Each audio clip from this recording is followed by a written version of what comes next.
Gratitude Power Hour with Shelby. You know those people that just show up and just raw dog life? Makes me want a hot dog real bad. And Jason. Bro, I'm raw dogging the life. Fat, drunk, and stupid is no way to go through life, son. A sobriety and mental health podcast that dives into the realm of overcoming substance abuse through the power of willingness, humility, and gratitude. Together, we can thrive and also have a little fun while we're at it. Now, here are your hosts, Shelby and Jason.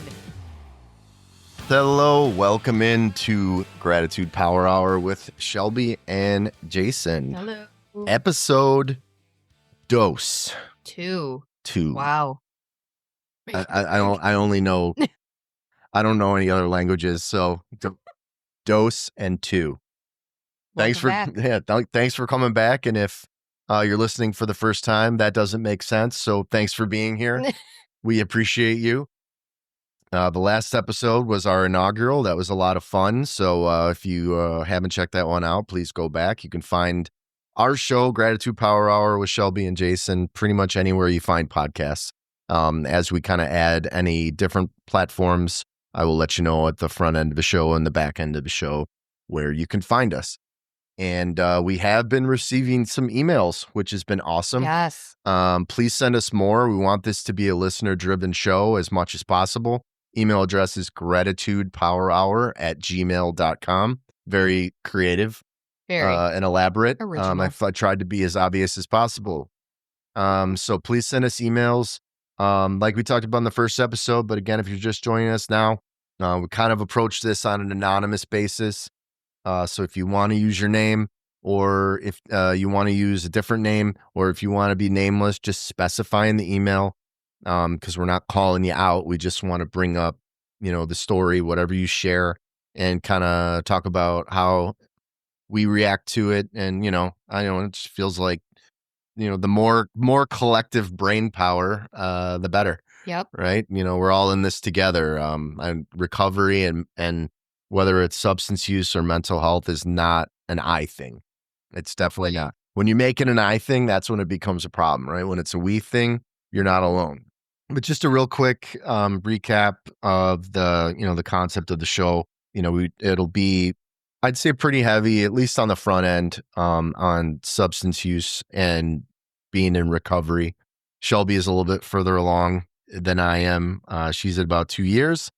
I'm at about a little over 4 months. So we both do still consider that early in recovery, right? Yes, very much so. Yeah. So we'll hit on that, but we'll definitely get into just some mental health specific stuff too, because it's all intertwined. Yeah. If we're what talking comes first, the chicken or the egg? Exactly. Well, no, it's so funny. Like literally, like being an alcoholic leads to mental health problems. And mental health problems lead to being an alcoholic. Like it doesn't matter. It's all intertwined. They go together. Yep. But if we're talking about it like in clinical terms, we've both been a part of dual diagnosis programs. So this is a dual diagnosis podcast, right? We'll talk about anything that's bothering you, bothering us, things that have helped us in recovery, things that we don't know that we're going to ask, we're going to pose to you that you can email and give us feedback. That'd be awesome. So that's what it's all about. We told you how to reach us. And in the last episode, we kind of teased a little bit about when you stop your substance, the void that is created, which is pretty huge. You don't realize how much time it takes up, both physical time and mental space, man. I mean, it's pretty much full bandwidth. Full bandwidth. I would say for me, at least towards the end, it was all consuming. Mm-hmm. Same. And I don't think a part of your identity. Really. I don't think, now that I think about it, I didn't bring this up, but like on the first episode, but I'm kind of noticing, at least there have been points in my life where I know we did mention like the hiding and the lying, and we'll get into more of that because it's such a big part of addiction. I was actually, I think, in full psychosis. Really? Like full psychosis, where if you would have hooked me up to a lie detector, I would have believed some of the stuff I was saying. Really? Yeah. At what point? Last couple of months. Really? Mm-hmm. Where I didn't even know I was doing it. It wasn't even preconceived. It wasn't like I need to get out of this situation. I was just like lying when there was no need. Yeah. Yep. And fully thinking that's what it was a reality. Mm-hmm. So as you can imagine, when you're coming out of that, the void is significant because now I'm basically trying to figure out What is reality? What is reality? Yeah. What like, is it? Who am I? What have I been doing? Oh my God. This is not great. Less than ideal. Less than ideal. Yeah. So for you had alcohol came first, to really kind of summarize, both of us kind of started on a social basis. She started a little younger than me, but it's the same shit. And then, it rapidly grows over time. I didn't say this when we were talking, but I was in sales too. So I know it's literally like. If you're in sales, I'm sorry. Right. Especially it's a little different now. Little different now. Yeah. COVID changed it a lot. It's a little different now, but it used to be all about taking your wining and dining your customers. Yes. And then over serving yourself in the process. I will buy from whom gets me the most drunk. Yeah. That's right. That was reality. Buys me dinner and gets me 6 bottles of wine. Mm-hmm. Yeah. So, but, she had kind of a normal ascension of substance consumption. And then it got to the point where, and this happened to me too, but it got to the point where you actually say to yourself, this has got to stop. Yeah. But it doesn't. Yeah, no, because you can't, because it's so ingrained in your identity and your day-to-day thoughts. Like, you cannot imagine what a reality would look like without it. No. I couldn't imagine it. No. And who am I? Who am I? You have I don't know who the complete fuck identity I am without crisis. it. Yeah. Yes. Oh my God. I'm still like 2 years in. That's the work, folks. That's the work. So, but she made her way to stopping. And I guess you would consider yourself dry right at that point. Like, for sure. because you were actively going to therapy. So you are working on yourself. You are learning skills. You are learning, but it's more learning about you and less about the because the substance abuse, I should say, you can't read that shit on the internet. No, you're not learning. You've got someone who does that as their specialty needs to illustrate the physical and mental effects, short-term and long-term, substances have on your body and your brain. Yes. And you have to be able to make the connections of the substance use with the abuse, with the mental part. Right. And that everyone is so unique. Nobody's journey is the same, but the work is figuring out how those two are intertwined. So at the beginning part of my recovery of just being dry, it had not clicked yet that needed to happen. Yeah. I thought, well, my problem was drinking and I stopped doing that. So why don't I feel better? Yeah. And then cross addiction happens. Same thing for all you, over again. So you have cross addiction and then you come off one and go on another. Same shit. Different substance. And you can agree or disagree. I would assume you agree on this. There's so much avoidance in abuse. And I hear this a lot, and I've said this a lot. Like, if I'd really have to think about it, like, when was the last time I actually had fun drinking? Other than some isolated incidents, maybe like 2019. Yeah. So it's not like I drink to feel better. It's I drink to feel something different. Different. Yeah. That's it. Which is completely avoiding feeling the feels, going through it. Right. It's numbing. Yes. So yeah, that's what the end looks like. Unfortunately. Fortunately, it's the end. And we'll put this up for, I'm curious. All right. Maybe, I don't know if we don't really debate a lot. So I don't know that that's going to even happen, but because we're going to get into, we're calling it the void. Because that to me sounds like the best word to describe. Oh, I agree. The massive gap in your life that is now vacant. Yeah. A lot of people say before you get to the point where you're trying to shut that door to get to that void part, you've got to hit rock bottom. I personally don't think that a singular rock bottom exists.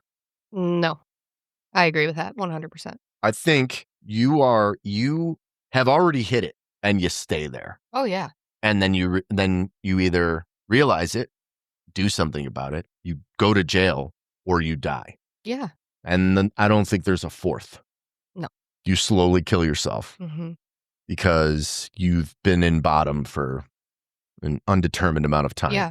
So I guess I've had rock bottoms because Plural. I've had some peaks, but wasn't one thing where it's like, no, it's for me, it's collective. It's a collective Yeah. bottoming out, because rock bottom there's a finality to it. Yeah. I think, yeah, that is interesting because mine wasn't like a big situation that like, oh shit, I got it. It was just like maybe the realization that like, okay, these situations that probably should have been my rock bottom wasn't. What is that? What does that make me?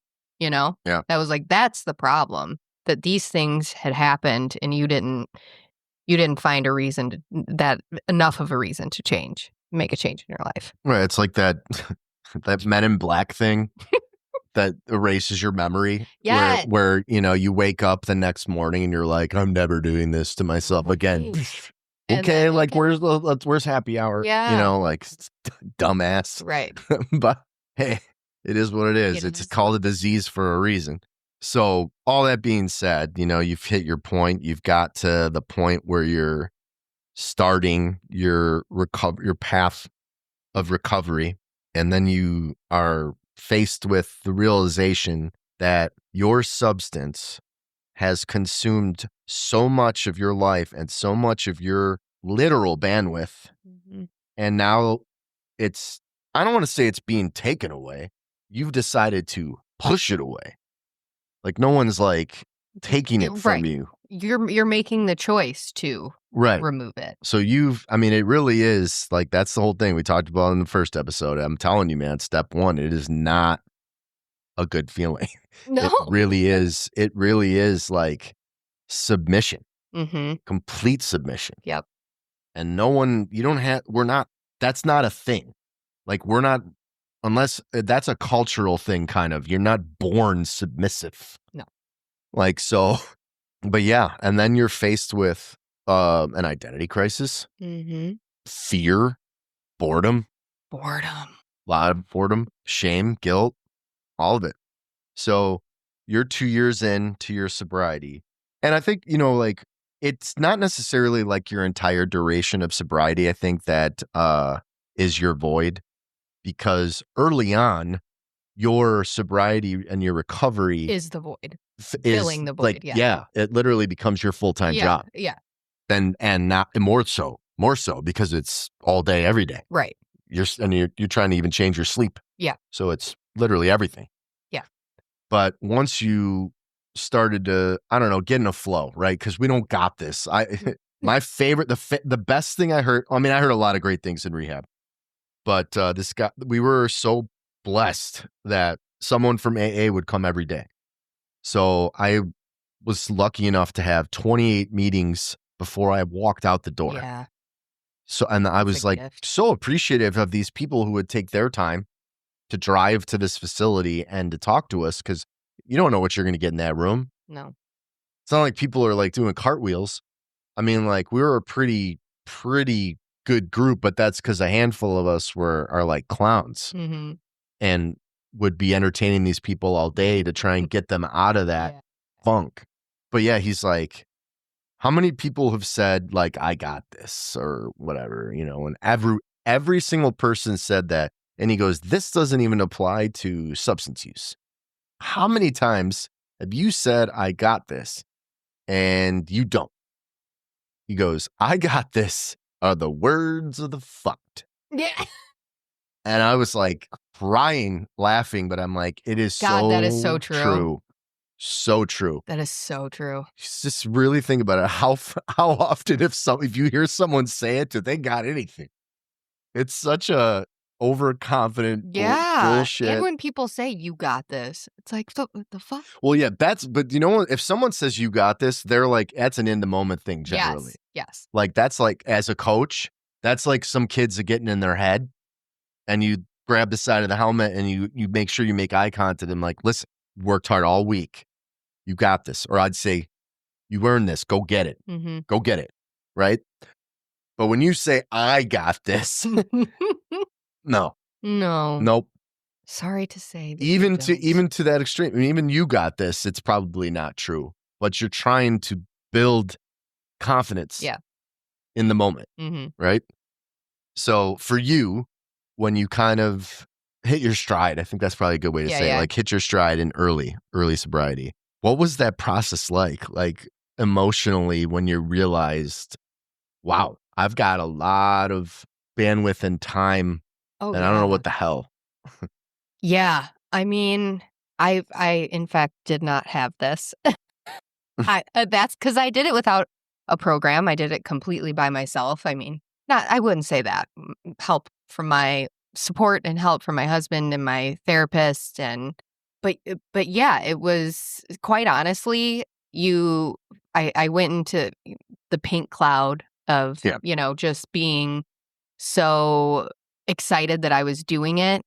But like I mentioned before, of not tying together the mental health space and the reasoning why I was drinking the way I was and the sobriety piece, like it was the breeding grounds for me to cross into another addiction. So the first few months of sobriety, I went alcohol free, I will say, because I was still actively smoking weed. I filled the void with weed. That's what I did. You said smoking too, right? Yeah. Because that wasn't something that was a new thing. Yeah, I smoked cigarettes in college, like on and like right. drinking. But I mean, like, at the time you weren't habitually smoking cigarettes. No, because I was, they're gross. Let's be honest. They're disgusting. And hey, if you smoke, that's whatever. We're not like judging you, I'm not but they judging do stink. you, but they stink. And like we're in 2025, like they kill you. Like that's well known. I started smoking. Like I was filling the void with everything that wasn't healthy. Yeah. And it just created an even bigger void. And a new vice. And a new vice. Yeah. Yeah. It was all I thought about. When am I going to smoke? Hiding it. How am I going to get it without, my husband knowing? And it was all consuming. But so I have been 100% sober since March 3rd of 2024. So coming on a year of that. And is that right when you started? That is right. I started at place that won't be named. I started at location in the middle of April. So okay. I had a month or so of raw dogging sobriety. And I got COVID, and it was just it was fucking awful. It was really, really awful. Oh, that sounds unpleasant. It was very unpleasant. But and then the void is being filled with going to program every day, and that was great. But I ended program in June, or was it July? June. It was June. Yeah. End of June. And this, I'm very excited to be talking about this topic because this is something I'm still actively dealing with because the void is large. And when you have a void like that, thoughts are popping in of missing using. And, there's not one part of me that wants to go back to where I was. But when you have I have this void and it's making me feel similar feelings. And not having a substance to dull that, it's like, where the fuck? What do I do? What the fuck do I do? And it's got me a little panicky, a little bit. But I've been, really trying to add in hobbies, and I'm reading a ton and exercising. Yeah, exercise is a hobby, but also that is medicine for your brain. Look it up. I mean that. The huge foundational piece is your C's, which is sleep, exercise, eating, doctor's orders, and then S is sobriety or whatever you choose it to be. But yeah, when I'm not active, I feel like hot garbage. Garbage. Like you never regret movement. I have not once regretted moving something. It always makes me feel better. So that's still a struggle. Like there have been weeks where I've gone without it and I feel like garbage. physically and mentally. So I've been really trying to get back into that. But yeah, there's still I still have a lot of time on my hands that I'm struggling to fill with other things, and, being still early-ish in recovery, but it's not taking up as much time. Like, I've really gotten the hang of what my, life is like without a substance, and I'm comfortable, but not having things to fill that stuff it is a breeding ground for a relapse for sure. And you actually hit the pause button when you were in treatment, right? You took time off work to focus solely I was on that. I was out of work for 3 months. So how did coming back to work factor into all this? And, I know you, because I know you and I was aware of the situation, you eased back in a bit. Yes. Yeah. But when it comes to the void, because I would venture a guess that when you're actively using, work was a trigger too. Oh my God, yeah. So what was it like going back? And it was pleasantly surprising. I mean, when you're learning all these skills in this program, you feel like you're at school. And I loved school. Like, you saw my fucking notes, like color coordinated everything. yeah. I just love learning. And when I met her, I thought she'd been there for 3 months. okay, when I'm out of work and that's all you have to focus on, it's like, honestly, fuck. I'm like, do you work here? Yeah. So yeah, and that's something that I talked about the entire time in the program with therapists, of like being very, very mindful and diligent of going back to work, because work was a huge part of my mental health state and my sobriety and substance use and stuff. So I did change roles. I'm no longer in sales, and I think that has been invaluable. I mean, you have to change your environment if you need to, you know, and I needed to. Sales is a different animal. Yeah, it's a different beast. It's a different mindset, I should say. I don't miss it. Yeah, no, not at all. Me either. But yeah, doing it in the part-time, coming back part-time, half a day here, half a day, easing back into it. It was really surprising, because these skills that we were learning, seeing them start to, it was an effort to use them at first. You have some of those triggering situations or conflict. It's, you have the jumpy feel, the physical reactions, but your brain has learned how to attack them in different ways. Right. And seeing that happen, without, it was work, but not having it not be my first reaction, oh my God, I need to go smoke. It was just okay, have my big booklet. What can I use here? It was liberating. Or just breathe. Yeah. Breathe. Just being in the moment. It almost was kind of Jesus Christ, Shelby, you were so dramatic. This is not that bad. It's not that bad. I can handle it. But your brain doesn't know any better. No.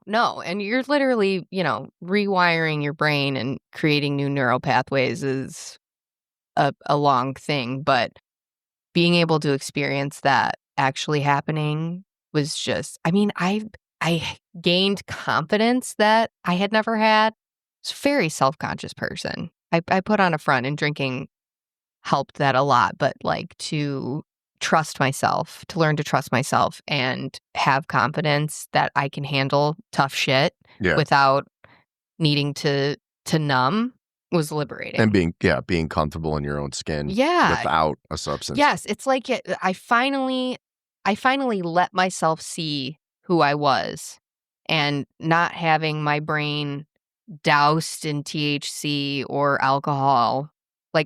I wasn't seeing myself for who I was, and now I see who I am, and I'm so fucking proud to be this person. It's like a clogged filter. Yeah. Like a clogged filter. When you take out the dirty filter, and you're like, good God. And then you put a new one in, and all of a sudden. Jesus Christ. How did I get by? No fucking wonder you were a shit show. Yeah. Wow. Yeah, but it's very liberating. So that's still in the void, but yeah, there's still a lot of work to do. There's still a lot of work to do. I think, you come to like these realizations, and I think a lot of at least recovery-based treatment or just trying to live a better quality of life and then learning different skills on how to navigate that. But like, if you just look at it how I would say we used to look at it, holy shit, this is a huge void. I'm never going to fill it. And you're already setting yourself up for failure before you've even started. Yes. You're already like, what is it? Well, catastrophizing, but also cognitive distortions. But what is it? The like help me help you. Predicting the future or whatever, but it's something called, but it's fuck, I can't either. I know there's like that cluster where it's like mind reading and catastrophizing and future predicting, whatever. We'll probably come up with it later, but I think accepting the fact that I view the void as life. Yeah. And you fill it as you can. You don't have to make it endless and you don't have to make it wide. Okay. You removed one thing, it really is like one day at a time. When you're early in sobriety, it pisses people off. Yeah. You're like, okay. Yeah. One day at a time. Okay. But you know what? That's not just for sobriety. No. Stop panicking about August. You're in January. Yeah. Get a grip. Mm-hmm. Focus on right now. Man, I needed to hear that today. Yeah. And we're all guilty of it, but like now I'm aware. So when I start to spin, I kind of almost, I was trying to remember a job I had years ago. I was doing social media for a big company and like a big popular, big one, athletic brand. Yeah. And I'm in an interview. I'm working for an agency and they're hired the agency already and they're interviewing me. And they're like, how do you view like what this voice should be like? Like, what's the tone? And they explain like a goal of it. Mm-hmm. And I've read some of their stuff and I'm like, you know what? Okay. This reminds me of that asshole coach that you still love. Yeah. Aggressive, but it's motivating. Mm-hmm. And they're, they kind of snickered, but then one guy's like, exactly. That's it. Right? That's the voice. So I almost kind of, it's not like negative self-talk. Yeah, don't be a dick to yourself. It's none of that stuff, but it's more like, really, dude? Are we really worried about this? Yeah. Or are you just being your old self? Like, enter wise mind. Yeah. Yeah. And I keep forgetting what we came up with. It's driving me nuts. Oh my God. What? We're going to have to look back at the text thread. Yeah, I know. That's how I figured it out the last time was looking. But yeah. So side note. Enlightened. Yeah, that's it. Enlightened mind. So side note, in treatment, you'll learn something about something called wise mind, which is honestly, it's pretty simple, but it's brilliant. And it's, one side of your brain thinks of it emotionally. That's me. The other side of your brain thinks about it rationally. So you're like logic based. And the other side is like going with your emotion. Whatever emotion it is, you're riding it that way. So it's usually not good. So when you use both, it's called wise mind, which, a balance, a delicate balance. Which makes sense. But as I've been in recovery and now, I've been going to AA meetings for every day for 4 months, there is like a spiritual component to it, but it's not a God thing. It's not a religion thing. It's literally like spiritual growth in whatever that means to you. And I was like, why isn't that incorporated into wise mind? Because logic, emotion, spiritual, it just makes sense to me. Mm-hmm. And so, yeah, we've coined the phrase enlightened mind. We're Buddhas. Yeah. You know what? My body currently looks like a Buddha. I put on almost 20 pounds in rehab. So, I've got to get back to... It's recovery weight, okay? Yeah, we'll call it that. Okay. Yeah. The fact that I'm wearing jeans is amazing. I don't know why you're wearing those. Rocking elastic pants for months. Came out of rehab and none of my jeans fit. I'm like, that's fine. That's fine. Where am I going? That's fine. All right. So after that sidebar, but it was full of, some kind of content. The void for me, yeah, I'm in it. I know I'll be in it for a while. But I was fine with stopping everything and only focusing on recovery, which I did. Yeah, which I feel like, do you feel like in program because you were still working Yeah, that part-time? sucked. Yeah. I didn't get Like I didn't get what I needed. No. No. No. If you, I know it's, It was such a bad setup. For context, so the program that we were in, I was in IOP, so I was doing half days. So I would come there, and then as soon as I left, I would drive immediately to work. yeah, you can't. I had no time to process what I just learned. Yeah, a word of advice. I know it's difficult with finances and stuff, but if FMLA, whatever you can, if you choose to go to a program and get help, just focus on that. Don't work and do both. You can do it, and sometimes it's necessary, and take what you can get. But unless you can figure out a way to work and then go to program. Yeah, that's true. Do not go to program and then go to first. work. Shit. I'd be in my car like trying to wrap my head around what we just learned today, and I'd be like, oh no. Right. As I'm pulling up to work. Yeah. So yeah, that happened. But so I didn't get what I needed from that treatment, and I do believe that like bad situations were put in front of me to really give me the push I needed to do rehab, because that decision just felt, I don't want to say easy, but it felt like, God, I need this bad. Yeah, I need this bad. But so, I've been out for a while now. I think I got out of rehab in like the end of October. We're in January now. And it was still like I did 28 days inpatient. I did 6 weeks of outpatient. I've been going to meetings every day, sometimes multiple, but at least one a day. Have a sponsor, started working the steps, doing all the reading.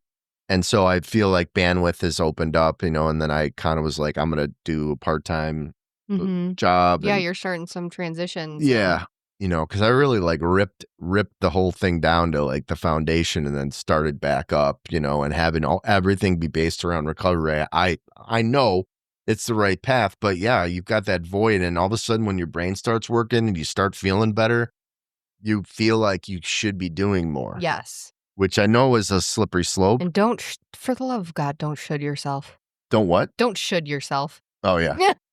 That was a number one rule at program. Don't should yourself. Yeah. Okay. Yeah. I don't know the other theme. You thought I said shit yourself. I did. And I was like, I won't. I mean, I can't predict the future, but I'll try my best. Podcast twist. Yeah. Yes. Don't shit yourself, folks. I was never a thing until I got sober, and now I can't stop shitting myself. It's really weird. I'm wearing a diaper right now, just in case. Depends. Yep. No, I got some. No, it's the Amazon brand. They're Kirkland. It's Costco adult diapers. Yeah. It takes up a full car spot in the garage. So I was like, okay, I'm ready, and I was like baby stepping and stuff like that. And as I'm kind of thinking about what I'm going to do, and this will actually kind of tie together. So I've started to realize that, especially if in being active in AA, that being of service is more important than like focusing on yourself. Like, it's because a group of alcoholics help you, and you pay it forward to help the new group of alcoholics, is like basically like to really slim it down. Yeah. But I just noticed that just something as simple as staying in touch with people I was in programs with. Because, and it's not like you fall into a trap where I'm like, if one of us slips, I'm going to blame myself, or, it's not that. Oh God, no, you can't fix it. Like, I have a vested interest in the sense that we went through something together, and I want to make sure that everybody's okay. If somebody slips, I feel like they're going to tell us. Yeah. And then you know what I want? I want everybody to be okay. Like, that doesn't change. Yeah. How can I help? Yeah. Right? Not to the point where it takes away from codependency. Me. Right. But I care. Right. It's important because I know what this feels like. Yeah. And I know what it feels like to relapse. Yeah. And I don't wish that on anyone, especially people I love. So I'm like trying to figure some stuff out. And then, as I'm in my outpatient care, there's a couple of interns there, and they're going to school for a certain program to become like a therapist, or not a therapist, because that's peer support. That's a lot of school. No, they're like one step up. So they're, they would be like a counselor Oh, at okay. the Okay. program. Yeah. So I started to look and see what that took. I understand I'm early in my sobriety, but at the same time, I was like, if I'm going to do anything, like it's not going to hurt me to learn more about recovery. Right. So, because you're not supposed to make any like major life changes for the first year. But as my sponsor said, and it was pretty awesome, they said this, but he's like, you don't have a career, so it's not like you're changing your career. And I'm like, yeah, that's absolutely You're true. correct. I currently am unemployed and I have no interest in going back to what I was doing. Yeah. So, so I started looking at the same school and I came across this program, which you can become certified to work at inpatient or outpatient facilities, and it's on a peer level. So in order to, like, one of the prerequisites to get into the program is to be in recovery. And I was like, what? Like, I had to reread it a few times. I was a little confused. I was with my dad, and I'm like reading it out Excuse loud. me, what? I was reading it out loud, and he goes, read that one more time. And I did. And he was like, that actually could be perfect. Well, no shit. No, I know, but Yeah. because I care about my support system's opinions. Oh my God. I yeah. asked the people at the outpatient facility I was at. I asked my sponsor. I asked my therapist. I asked my parents. I asked you guys. You asked us, yeah. I sent it to, I've got text chains from rehab, from ARC place, like well, I don't really have one from my most recent outpatient because a lot of them were still in there. So we weren't playing that game. Yeah. But I'll probably eventually get their Mhm. contact information because, we went through some stuff. Yeah. And I want to see how they're doing. I can't see you doing anything else. I can't either at this point. This is like your purpose. Yeah. 100%. I mean, and what a beautiful like journey and silver lining to this. Yeah. Like, again, with the gratitude, like this is such a formative chapter. Yeah. For the rest of your life. Plus, like, it's a sustainable career for an old guy. For an old guy. For an old guy. I'm not like going into, you 50-year-old fuck. Yeah. Hey, not yet. Not yet. Not yet. We'll celebrate. We'll do an I'm really old episode at some point. It's not like I'm giving out my birth date. And social security number. Yeah. Maybe later. But I have noticed, and I've even been called out for it, but I've noticed it. Like my dad said the other day, he's like, I don't know, like, because he kept asking me a question, like, why do you keep asking me that? He's like, I don't know. It seems like the last few days or so. And he's like, I don't want to say depressed, but you've been like crabby. I'm like, oh, I've been crabby. Why you been crabby? Bored. Fucking bored. Yeah. Yeah. But it's not there are levels of boredom. The using boredom for me was more like, what the fuck else am I gonna do? I guess I'll watch some Netflix. Yeah, and that kind of boring was have some exciting wine. to me. Yeah. It's like, fuck yeah, I get to be bored. Right. And But we're do talking drugs. about like a 2 to 4 hour period. Yeah. Right. I'm talking about like all I do Mm-hmm. now, because I'm out of treatment, Mm-hmm. all I do is go to meetings. And that's awesome. But I mean, there's only so many I can go to in a day before it's ridiculous. Yeah. And so I'm like, and I'm kind of like, and I'll be fully transparent. Like the jobs that I'm looking for that I will have when school starts, not something that I need to be like a big challenge for me. It's however, the way my brain works, I need to be challenged. Yeah. I need that. Yeah.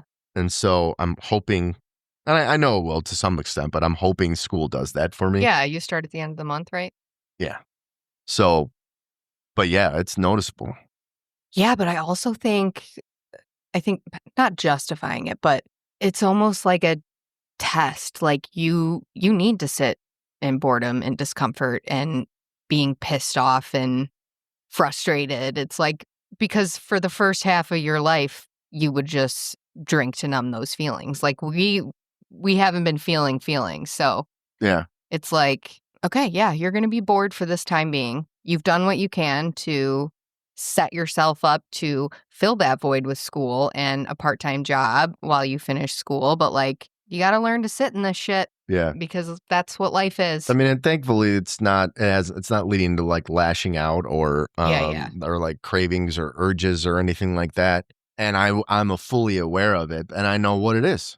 Yeah. I know what it is. Like You gotta have the awareness. it's kind of like just when you're unhappy at work, like, and obviously, there's always like varying reasons. It could be, a toxic work environment, which is the worst. It's the absolute worst when people are like What are those? like stuck in the mud, and you're just like, when your alarm goes off, I have to go sit with these people. Yeah. And try as hard as I can to like rise above their bullshit. Be the bigger person. Well, just don't get sucked into it. Mm-hmm. Complaining about everything, it's just so annoying. And then, but I guess I never really realized until I put some thought into it. But if I'm not being challenged, I'm like, next. Yeah. That's a good thing to know about yourself, though. Yeah. So I am not that way. I don't like to be challenged. That's a trigger. Don't challenge me. Well, I feel okay? like, I feel like you're in front of a microphone for, well, now This is new. Now the second time, and you're thriving. So it's love it. But this is new. And I'll be honest with you. My normal reaction of like sweating and palms disgustingly wet and like none of that. Like we're just cruising. Yeah. Try new things. Yeah. Do it. To be honest with you, I was a little surprised that you volunteered when I was like thinking about doing this solo, and I was like, no, I mean, it'll be better with someone. I don't want to just talk to. No, you don't want to be preachy. Didn't want to do it solo. And she's like, fuck, I'll do it. I'll do it. All right. And that's really out of character for me. Yeah.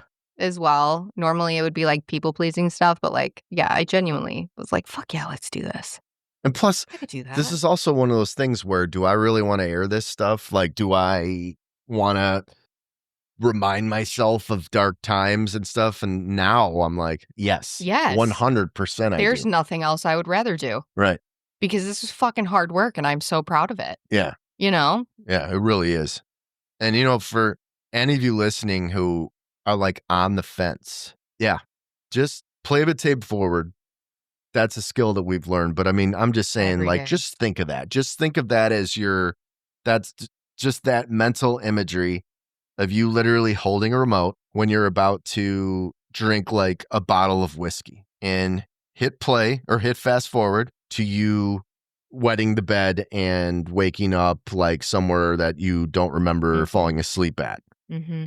And hit pause and be like, wow, do I need to do that? That does not seem fun or cool or normal for an adult. For an adult, no. Maybe a child. Just think about it. Think about it. Play the tape forward. That is really like our first step in possibly moving in the recovery direction, is being like, man, that's dumb. That's fucking dumb. Really, like, think of this. And this is actually probably one of my favorites because we've all been there. So you're active in your own substance, doing your thing, and then you see somebody who is drunker or higher or both, whatever, than you. And you're like, man, at least I'm not like that. Yeah. That comparison justification is the most ridiculous thing ever, because you're literally saying you're bad, but you're not that bad. Not that Guys, bad is bad. Yeah. I'm sorry, but it is. Like bad, if there are levels of bad, but it's still bad. Yeah. It's all bad. Kind of bad, really bad. It's bad. Right? Like, so if you want to make a change, like, we're going to talk about things that work for us. May not work for you, but send us an email, gratitudepowerhour@gmail.com. Talk to us. We'll figure it out together, or we'll point you in the right direction, right? We're still figuring this shit out. Yeah, man. Like, I don't know that call. Figuring out is actually like the real thing, but it's kind of like, yeah, it's not figuring out. I don't think we'll ever figure it out. Get on a healthy path. Yeah. But, like, again, we can speak for what worked for us. Like, Shelby's not been to rehab. I thought it was outstanding. And it's still weird when I say it. Yeah. Hey, man, I loved rehab. Like, what the? I loved going to program too. Yeah. Nobody in my life knows. I mean, family knows. You don't like when it's over. No. That's its own thing, though. That's its own thing. You're literally like, uh-oh, training wheels. Yeah. Training wheels are off. There was so much grief when it was over. Oh, my God. Yeah. I cried the most that week. Yeah, it's tough. I mean, and you make friendships. And again, like we talked about before, like you get to see people, you get to see progress. Yeah. It's motivating. Yeah. Inspiring. That's a different, for me, I don't know how this is for you, but like that's like a different, like if you see somebody do something and, it's impressive, like you use the word impressive, like I'm actually impressed by that. Seeing people make like progress in recovery or just in, in their, whatever their mental health state is, how they start, how they finish, it's different. It is. It's different because I can be impressed by a bunch of different stuff. Right. I can watch a documentary and be like, holy crap, that's awesome. It's because you have empathy for the journey Yeah, that they're that's on. exactly You've it. gone through exactly what they're going through, and you know how much fucking hard work and Right. grit and fear. Or generally, you're there too. Yeah, You're literally there too. Yeah, and it's like hope. Like, oh my God, they just made this huge connection, like right in front of my eyes, and oh my God, that can happen for me too. And you can attest to this. Like you see, I think we talked about this in the first episode. Like you see, like such a rapid. Like they might look. You're all when you come into these things. Like I don't know. I'd say lethargic is probably a good word. You're just kind of like, and in a lot of cases, they're possibly changing your meds or putting you on a med for the first time, or you're having to come off of one, Mhm. or all of the above. Like you're kind of zombie-ish for like a Yep. week. But then all of a sudden, like it's almost like you see like color return to someone's face, a light behind their eyes, like posture, energy, Participation, confident, yeah, like yeah, swagger. swag. When you see people get swagger, It's like it's over for you, bitches. that's so cool.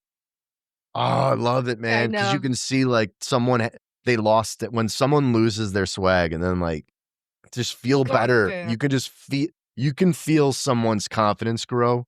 I don't know. Yeah. I don't know if everybody's like that, but like I definitely am. Like because I'm like sitting in that room, like rooting, especially people who you're like, oof, man, I want to, and there's nothing you can do. Like I can't will it to be. It's not my responsibility, but I want it for them. Yeah, Like I want it. totally. And then when you see yeah, it, you and I are the same in that. That's why we're at this podcast right now. Yeah. Because we have that thing, yeah, You want it so bad for other people that it seeps into yourself. right. Like we got a couple of minutes before we wrap up on episode 2. Again, real quick, if you want to talk to us about anything, tell us a story, share some stuff, ask some questions. We're not doctors, we're not professionals. We Nope. just love our process of We are professional in addiction. yeah, we're professional addicts. Congrats. But yeah, gratitudepowerhour@gmail.com. So I was telling Shelby this story about a buddy of mine. It's so interesting, like they're like friends, family members, siblings, like, and these are people you've been in treatment with. Mm-hmm. And guys, if you've never been in treatment, I'm telling you, like, that's the dynamic. Yeah. Because people don't normally see like your insides and they don't see you vulnerable. And that's intentionally. Yep. Intentionally. And, and sometimes that's necessary. You don't need to be like exposing yourself to the world. Like, no, not everybody needs to know all your inner whatever. But like to really like make progress in any kind of treatment or therapy, you need to be raw. Like you need to be vulnerable. You need to have some humility. You need to like be honest. And so when you get out of there, like that's a bond that, and unfortunately there are some people who kind of like, you start with some text chains or whatever, and they just kind of fall off. And that's a bummer. Yeah. It's like dwell on it, but it is a bummer because I'm legitimate curious how they're doing. Same. But there was someone I was inpatient with, and we're on a text chain, and like every story here, everybody will remain nameless, but this, based on what we're talking about, this is something that popped into my head. So we're, what our text chain is like. I'm sure anybody listening has a text chain. Sometimes they're the ones where you're like, will you please stop for the love of God? Please shut the fuck up. Yeah, like every response. It's like people who reply to all by accident on emails. So it was like 1 a.m. and I'm usually asleep at that point, but for whatever reason, like I was up. People got texts from me last night at that time also. I apologize. I went to a late night meeting and was on my way home and was just like, I want to talk to people because I was like charged up. It's like a good Surely meeting. someone's awake. Oh, I make the mistake. I shouldn't go to night meetings. No. Holy crap. I'm like, yeah, buddy. And then it's time to go to bed. But anyway, it was like 1 something and a text came in. And guys, like when you're in recovery, like I'm telling you, this is going to be a common thing. Say, for example, this is this person's situation, but I think anybody listening to this can relate. You had a good job. You have a family. You might have actually only been using on the weekends. Like Manageable. some might Seems not even manageable. view it as a problem. Mm-hmm. But you noticed enough that it's a problem that you're in rehab because you nipped it. But also, you take a work drug test, it pops for something you were doing recreational on a weekend, and then it's a mandatory thing that you have to get treatment, right?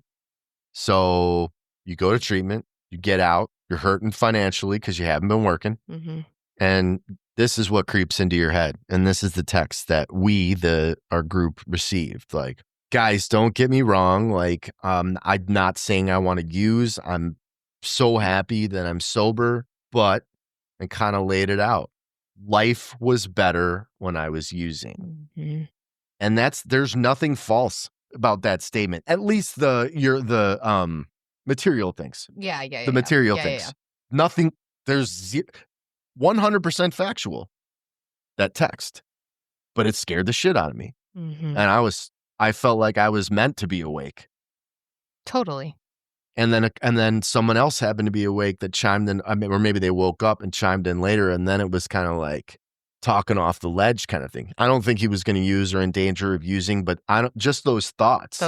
Yeah. Or the it scared point. me. Yeah. And I know that every single one of those people, and you and anyone in our group or people that are close to me, would do that for me.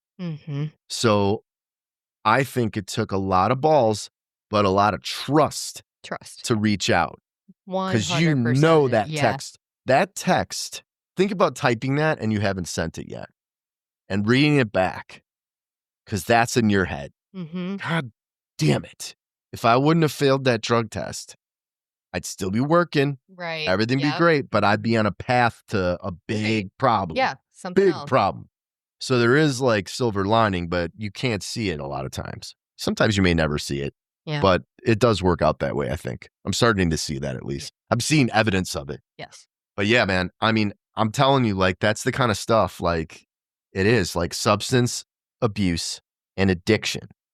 It's not a drinking disease. It's a thinking disease. Yes. It's troubled thinking. It's the way our brains work. When we're on our substance of choice, it changes our entire thought process. I don't think there's a unicorn out there that will say they're better off with that thought process. Yeah. No, not at all.